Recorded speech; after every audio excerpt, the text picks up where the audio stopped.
Hello friends. तो आज हम स्टार्ट कर रहे हैं पॉलिटी की सीरीज। इसमें हम पॉलिटी शुरू से लेके एंड तक पॉलिटी के सिलेबस को खत्म करेंगे। तो आज हम स्टार्ट कर रहे हैं प्रीएम्बल के साथ। सो ये तो सभी को पता होगा व्हाट इज प्रीएम्बल। तो प्रीएम्बल क्या होता है? प्रीएम्बल एक ऐसा डॉक्यूमेंट या एक ऐसा पेज है हमारे कॉन्स्टिट्यूशन का जिसके बिना हमारा कॉन्स्टिट्यूशन दैट इज इनकम्प्लीट, ये बोल सकते हैं। एक्चुअली क्या है, ये फर्स्ट पेज है हमारे इंडियन कॉन्स्टिट्यूशन। और इवन अदर कॉन्स्टिट्यूशन है जो वर्ल्ड के फेमस कॉन्स्टिट्यूशन, जैसे यूएसए का कॉन्स्टिट्यूशन हो गया, ऑस्ट्रेलिया का कॉन्स्टिट्यूशन हो गया, जर्मनी का कॉन्स्टिट्यूशन हो गया। ठीक है। तो ये जितने भी ये बड़े बड़े फेमस कॉन्स्टिट्यूशन हैं, इन सभी के कॉन्स्टिट्यूशन का जो फर्स्ट पेज है उसको हम क्या बोलते हैं? प्रीएम्बल। तो एक्चुअली प्रीएम्बल होता क्या है? तो प्रीएम्बल क्या है? एक ब्रीफ इंट्रोडक्टरी स्टेटमेंट है। वो स्टेटमेंट क्या करती है? वो कन्वे करती है the guiding principles of any constitution. इसमें क्या है, बिल्कुल ब्रीफ में लिखा है what is the philosophy of the constitution. ठीक है, what is the fundamental values of that constitution. इसका मतलब क्या है कि किसी कंट्री का कॉन्स्टिट्यूशन किस प्रकार का है। ठीक है, किस प्रकार का इन द सेंस कि कोई कंट्री सेकुलर है, या फिर कोई कंट्री डेमोक्रेटिक है, या फिर कोई कंट्री मोनोपोलिस्टिक है। ठीक है, वो नेचर बताती है उस कंट्री की, उस कंट्री की फिलोसफी बताती है। जैसे कि कोई कंट्री, अगर जैसे इंडिया है, इंडिया इज अ डेमोक्रेसी। ठीक है, तो इंडियन के जो प्रीएम्बल है, प्रीएम्बल में लिखा है that India is a democratic. ठीक है, तो ऐसे ही अदर कंट्रीज के कॉन्स्टिट्यूशन में भी लिखा है कि what kind of countries, what is the philosophy of that country. ठीक है, how that country has been govern. ठीक है, तो ये सब कुछ लिखा है इसमें प्रीएम्बल। तो इसीलिए यहाँ पे लाइन भी मेंशन्ड है, philosophy on which the constitution is based. ठीक है, तो ये इसमें एम्बेडेड होती है प्रीएम्बल। उसके बाद क्या आ गया? ठीक है, उसके बाद हिस्ट्री। कॉन्स्टिट्यूशन में जब मतलब कि जो हमारा इंडियन कॉन्स्टिट्यूशन है उसमें जो प्रीएम्बल है ये कब इंट्रोड्यूस किया गया। ठीक है, तो प्रीएम्बल की हिस्ट्री क्या है? देखो, जो इंडियन कॉन्स्टिट्यूएंट असेंबली थी वो कब बनी थी? कॉन्स्टिट्यूएंट असेंबली मतलब जिसने कॉन्स्टिट्यूशन को बनाया था। ठीक है, जिन लोगों ने कॉन्स्टिट्यूएंट मतलब कि जिन लोगों ने कॉन्स्टिट्यूशन को बनाया था, ठीक है, उन सभी को मिला के वो जहाँ पे भी बैठते थे, जिस असेंबली में बैठते थे, उसको मिला के क्या बोला गया? Constituent assembly. तो कॉन्स्टिट्यूएंट असेंबली कब बनी थी? 9 दिसंबर। ठीक है, 9 दिसंबर 1946 को बनी। ठीक है, ये फर्स्ट मीटिंग हुई थी कॉन्स्टिट्यूएंट असेंबली। ठीक है, उसके बाद जो सेकंड मीटिंग हुई थी वो हुई थी 11 दिसंबर को। ठीक है, 11 दिसंबर 1946 को। ठीक है, और उसके बाद एक्चुअली 1 दिसंबर, जो ये 19 दिसंबर 1946 को फर्स्ट मीटिंग हुई थी जो कॉन्स्टिट्यूएंट असेंबली की, इसमें इंडियन नेशनल कांग्रेस प्लस मुस्लिम लीग दोनों पार्टीज थी इकट्ठी। ठीक है, लेकिन फिर क्या हुआ यहाँ पे, इस दिन में क्या हुआ, इस दिन डिस्प्यूट हो गया। ठीक है, तो जब इस दिन डिस्प्यूट हो गया उसके बाद क्या हुआ, मुस्लिम लीग बोलते कि नहीं, we will not continue with India, हम इंडिया के साथ नहीं रहेंगे। तो उन्होंने क्या किया, अलग कंट्री बनाने के लिए कि हम अपने कंट्री के लिए अलग कॉन्स्टिट्यूशन लिखेंगे, हम पाकिस्तान के लिए अलग कॉन्स्टिट्यूशन लिखेंगे। तो उसके बाद सेकंड मीटिंग हुई।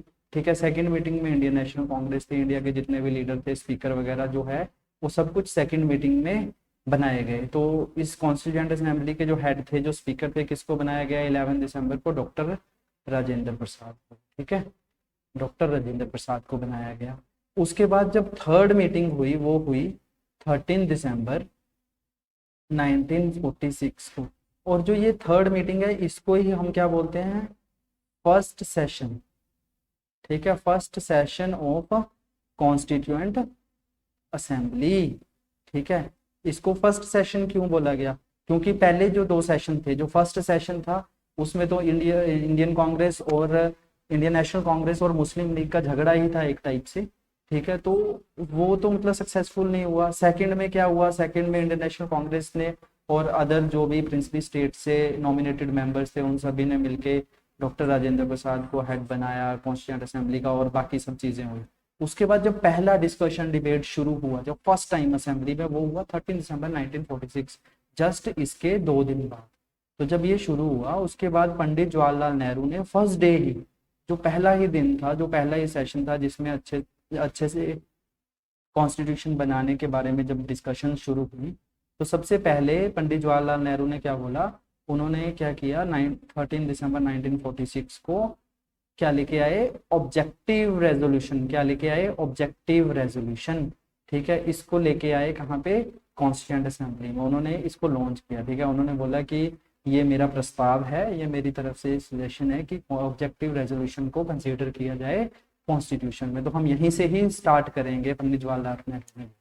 फिर उसके ऊपर डिस्कशन डिबेट्स होने शुरू किए। ऐसा तो है नहीं है कि अभी भी जैसे प्रेजेंट लोकसभा में क्या होता है जब कोई बिल आता है, तो ऐसा तो है नहीं है कि अगर आज कोई बिल इंट्रोड्यूस हुआ, ठीक है, तो आज के आज ही सारा लोकसभा और राज्यसभा उस पर एग्री हो जाएंगे और वो आज के आज ही लॉ बन जाएगा और प्रेसिडेंट उसके ऊपर साइन कर देंगे। तो ऐसा नहीं होता है। ठीक है, उसके ऊपर डिस्कशंस होती हैं, डिबेट्स होती हैं, समय लगता है उसके ऊपर वोटिंग के लिए, सब चीज़ों के लिए। ठीक है, सो इट टेक्स टाइम। तो ऑब्जेक्टिव रेजोल्यूशन मूव तो हो गया था 13 दिसंबर 1946 को, लेकिन ये पास कब हुआ फाइनली, ये पास हुआ 22 जनवरी 1947। ठीक है, तो ये फाइनली तब पास हुआ। ठीक है, और जब ये पास हुआ उसके बाद इसको इंडियन कॉन्स्टिट्यूशन का एक हिस्सा बना दिया गया। और कैसा हिस्सा, इतना मतलब कि ये इम्पोर्टेंट हिस्सा बन गया इंडियन कॉन्स्टिट्यूशन का, that it placed at the first page of the constitution. ये कॉन्स्टिट्यूशन जो हमारा इंडिया का कॉन्स्टिट्यूशन है, जिसमें हमारा संविधान लिखा गया है जिस किताब में, उसका पहला पेज बन गया, ये इतना इम्पोर्टेंट हिस्सा हो। ठीक है, तो ये थी हिस्ट्री प्रियम्बल की। उसके बाद आता है, ठीक है, ये है प्रियम्बल में एग्जैक्टली लिखा क्या है। तो ये लिखा है, we the people of India have solemnly resolved to constitute India into a sovereign. ठीक है, ये वर्ड्स बहुत इंपॉर्टेंट है, sovereign, socialist, secular, democratic republic, and to secure all its citizens justice, equality, ठीक है, and to promote among them all fraternity, assuring the dignity of the individual and the unity and the integrity of the nation. ठीक है, तो ये सारी philosophy ये लिखी है कि जस्टिस होगी, लिबर्टी होगी, इक्वालिटी होगी, फ्रेटर्निटी होगी। ठीक है, हमारे कॉन्स्टिट्यूशन में। और ये देखो स्पेशली ये स्टार्ट कहाँ से हुआ, देखो, we the people of India, ये सबसे इंपॉर्टेंट। ठीक है, ये क्या बोलता है कि जो पीपल है इंडिया के, ठीक है, वही सुप्रीम है, दे आर सुप्रीम, वही सबसे बड़े। इसका मतलब ये है, मतलब कि फाइनल जो अथॉरिटी है, जो पावर है, वो किसके पास है, पीपल के पास है। अभी हम ये जितने भी इंपॉर्टेंट वर्ड्स हैं इनको हम डिस्कस करेंगे। यही एग्जैक्ट फिलोसफी है हमारे इंडियन कॉन्स्टिट्यूशन की, यही ब्यूटी है जो इंडियन कॉन्स्टिट्यूंट असेंबली में जो मेंबर्स थे उनकी उनकी जो ये सोच है, ठीक है, उनकी जो थिंकिंग थी, ये उसकी ब्यूटी है। ठीक है, तो अभी फर्स्ट वर्ड जो है इम्पोर्टेंट, ठीक है, वो क्या है, अभी जहाँ से जो हमारा क्या बोलते हैं प्रियम्बल स्टार्ट होता है, तो वो जो फर्स्ट वर्ड है वो है वी द पीपल। इसका मतलब क्या है, द अल्टीमेट अथॉरिटी। ठीक है, जो अल्टीमेट अथॉरिटी है या फिर अल्टीमेट जो पावर है, that lies with the peoples. किसके पास है वो, that lies with the people. और कौन से पीपल, ऐसा नहीं है कि अमेरिका के पीपल्स या कनाडा के, यूएसए के people, that lies with the people of India, मतलब कि इंडियन सिटीजन्स के ऊपर, इंडियंस के पास। ठीक है, इंडियंस के पास ही असली पावर, वो ये बोलता है हमारा इंडियन कॉन्स्टिट्यूशन। ठीक है, कि इंडियन पीपल्स आर सुप्रीम। ठीक है, उसके बाद सेकंड वर्ड है सोवेरियन। सोवेरियन मतलब कि इंडिया क्या है, एक इंडिपेंडेंट पावर है। ठीक है, इंडिपेंडेंट पावर है। इसका मतलब क्या है, इंडिया के ऊपर किसी की जोर जबरदस्ती नहीं। ठीक है, इंडिया अपने अंदर से ही अपनी पावर को ओरिजिनेट करती है। सोवेरियन का मतलब होता है the power from with in itself. ठीक है, इसका मतलब क्या है, that India is not controlled by any other thing और एनी अदर नेशन। ठीक है, जैसा कि पहले इंडिया के इंडिपेंडेंस से पहले क्या होता था, India was controlled by the Britishers. ठीक है, और ब्रिटिशर्स कौन सी, जो ब्रिटिश पार्लियामेंट है, मतलब कि जो लंदन का पार्लियामेंट है, that was controlling the Indian that was controlling the Indian सब कॉन्टिनेंट, ठीक है, वही इंडिया को कंट्रोल कर रहे थे।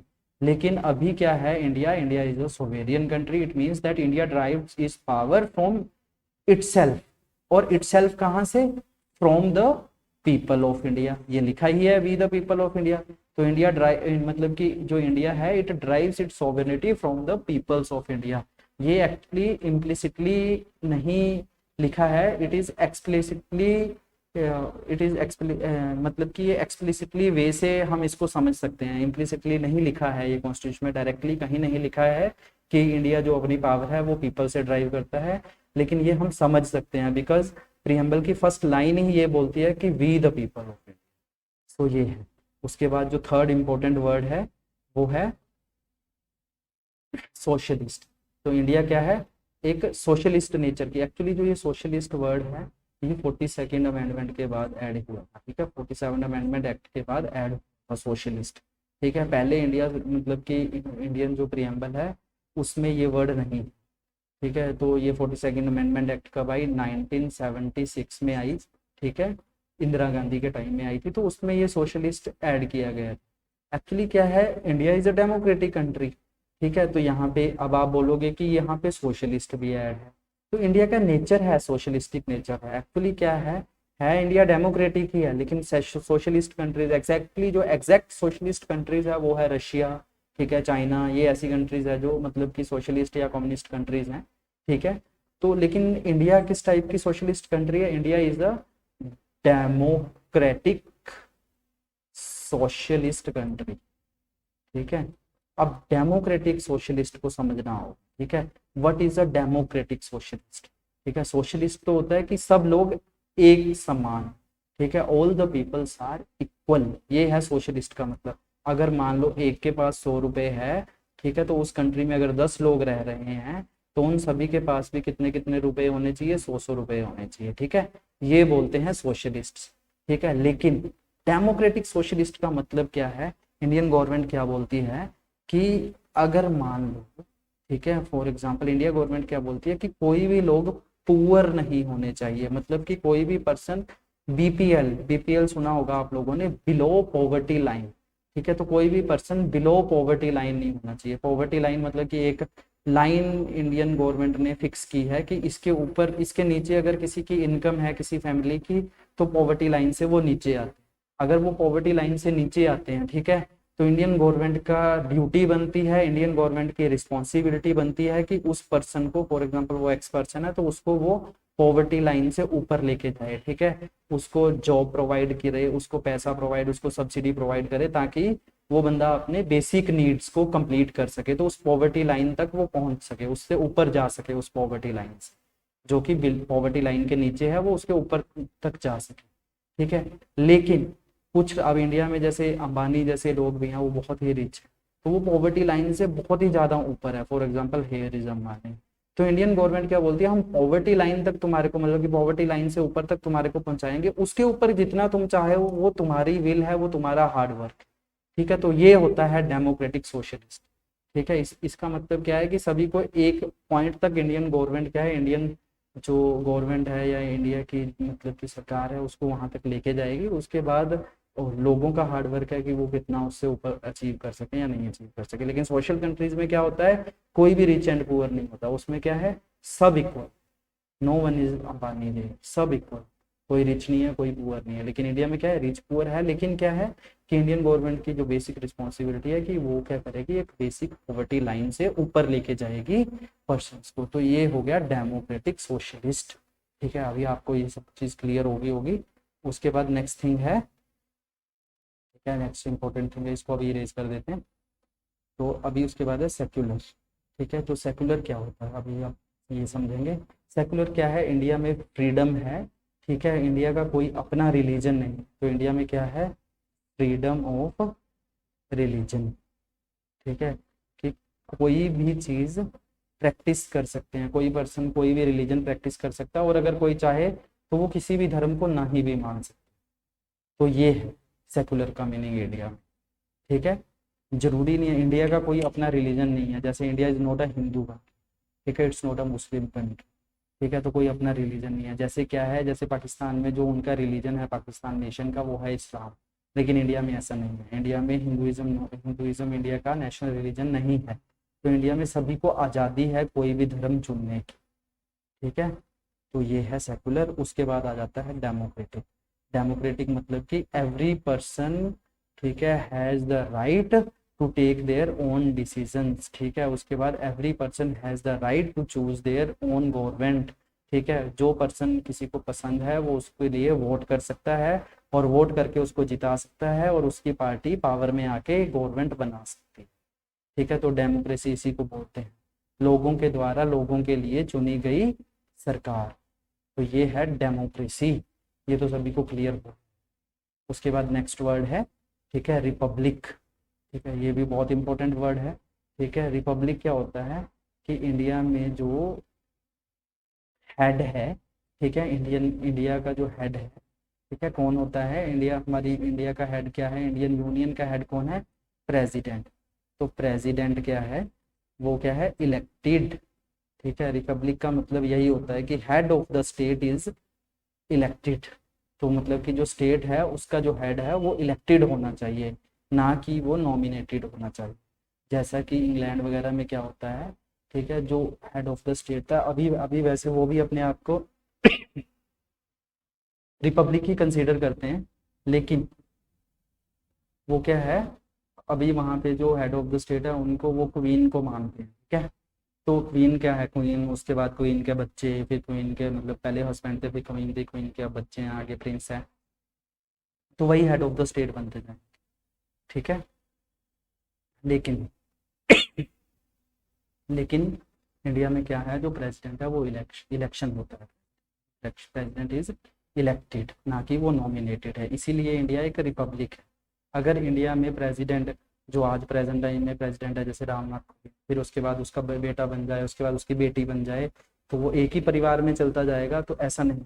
अगर एक ही वंशावली में चलता जाएगा तो इंडिया रिपब्लिक नहीं रहेगा, क्योंकि हेड ऑफ द रिपब्लिक वही कंट्री होती है जिसमें हेड ऑफ द स्टेट क्या है, इलेक्टेड होता है। ठीक है, तो इंडिया में प्रेसिडेंट इज इलेक्टेड। उसके बाद आ गया लिबर्टी।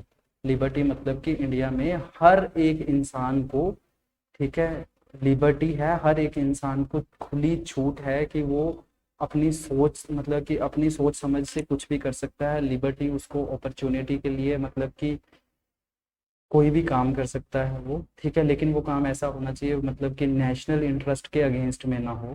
ठीक है, तो मतलब कहीं भी मूव करने की लिबर्टी है, कुछ भी बोलने की लिबर्टी है। ठीक है, वो अपने विचार व्यक्त कर सकता है। ठीक है, कोई भी पर्सन फ्रीली अपने थॉट्स को एक्सप्रेस कर सकता है, तो लिबर्टी है। ठीक है, liberty of thought, liberty of expression. ठीक है, तो ये सब है इंडिया में। ठीक है, उसके बाद क्या है, इंडियन कॉन्स्टिट्यूशन क्या बोलता है कि फ्रेटर्निटी। Fraternity means brotherhood. ठीक है, ब्रदरहुड मीन्स कि every one should be equal. ठीक है, मतलब इक्वली ट्रीट करना चाहिए, कोई छोटा नहीं है कोई बड़ा नहीं है, हर पर्सन को इक्वली ट्रीट करना चाहिए। ठीक है, भाईचारे के साथ रहना चाहिए। ठीक है, we all Indians are one, इसका मतलब ये है, फ्रेटर्निटी का मीनिंग क्या है, we all Indians are one. तो ये हो गया फ्रेटर्निटी। ठीक है, सो थैंक यू। अभी ये मतलब कि यही मेन वर्ड्स थे हमारे इंडियन कॉन्स्टिट्यूशन के।